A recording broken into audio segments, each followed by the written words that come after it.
Pinoy na binastos sa pagdayo sa Japan, dinuraan at pinagbantaan. Ngunit hindi dito pumapayag si Kabayan na hindi makaganti, 3 beses pinabagsak ang Japanese champion.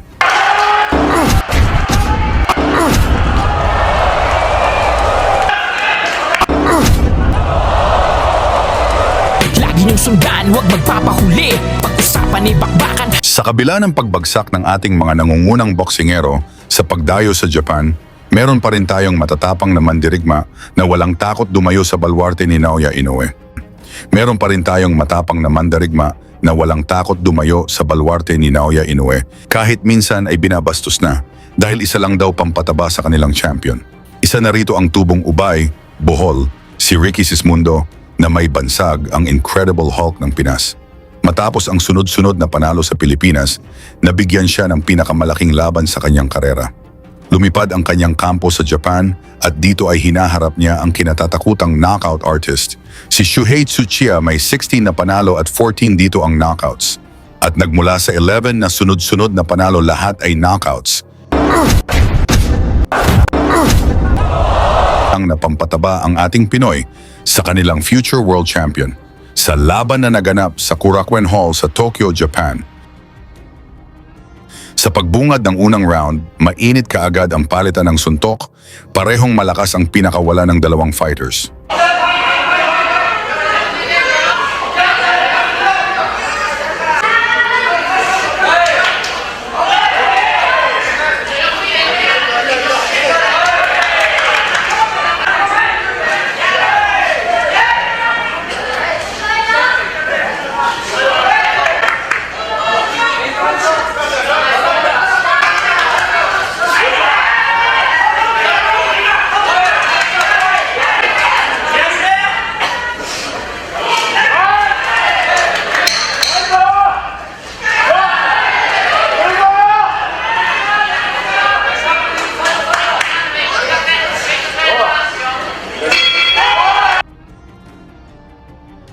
Round 2, sigawan ang mga Japanese fans pag tumama ang kanilang pambato.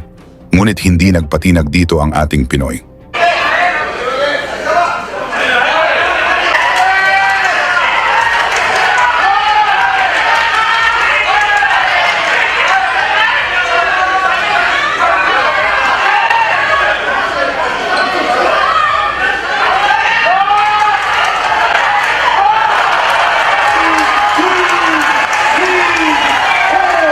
Mula sa solidong kanan ni Sismundo, bagsak si Tsuchiya pero nakatayo pa ito at lumaban.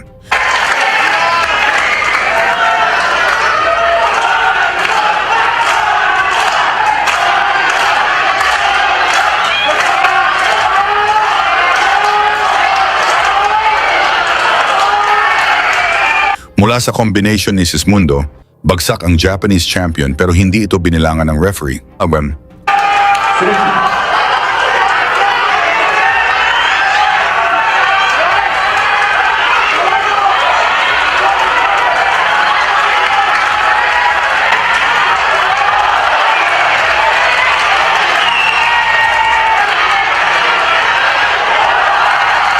Dito na siya binanatan ni Sismundo, ngunit mula sa kaliwang counter ng Japanese, bagsak ang ating Pinoy ngunit nagpakita din ito ng tibay.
Sa round 3, atake agad si Sismundo.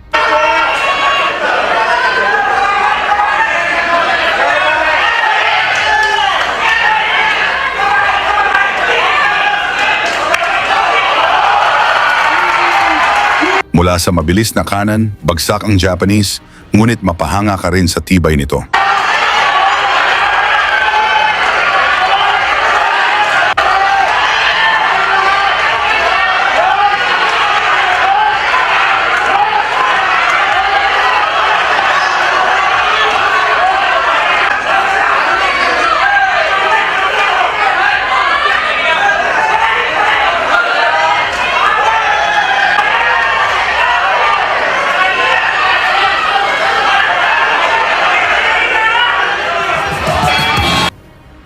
Sa kalagitnaan ng laban, nag-ingay na ang mga Japanese fans na nag-aabang sa pagbagsak ng Pinoy. Ngunit naging maingat din itong si Kabayan.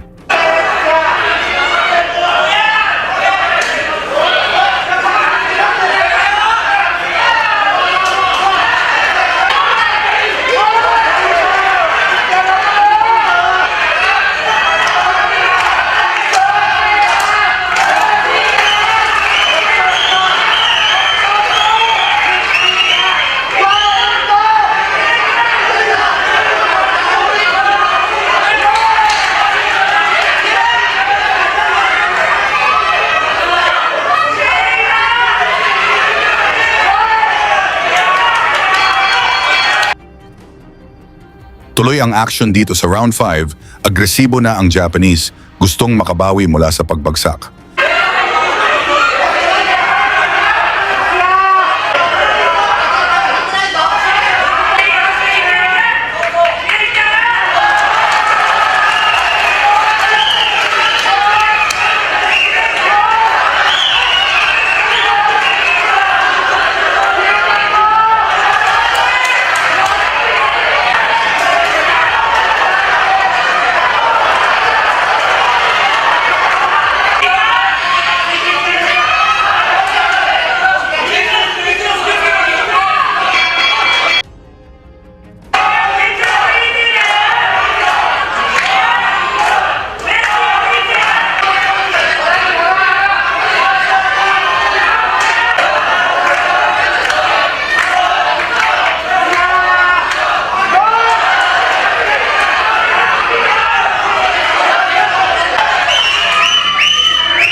Mainit pa rin ang palitan ng suntok dito sa round 7 kung saan parehong nagpakita ng tibay ang dalawang boksingero.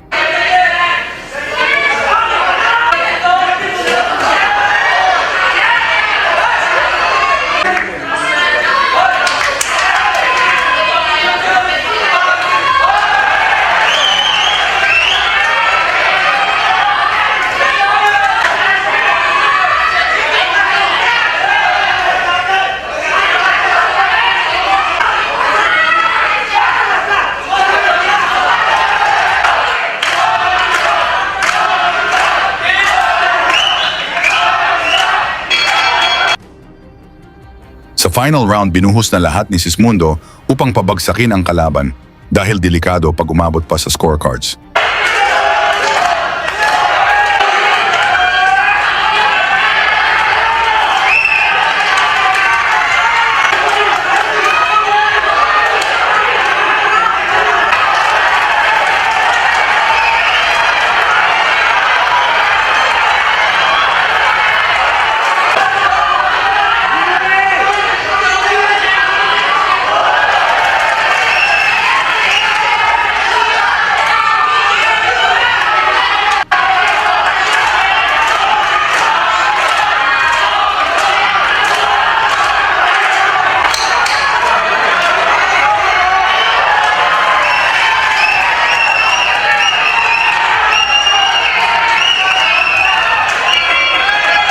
Matapos ang mainit na aksyon, panalo ang Pinoy na si Sismundo by split decision at nakaligtas sa planadong dayaan.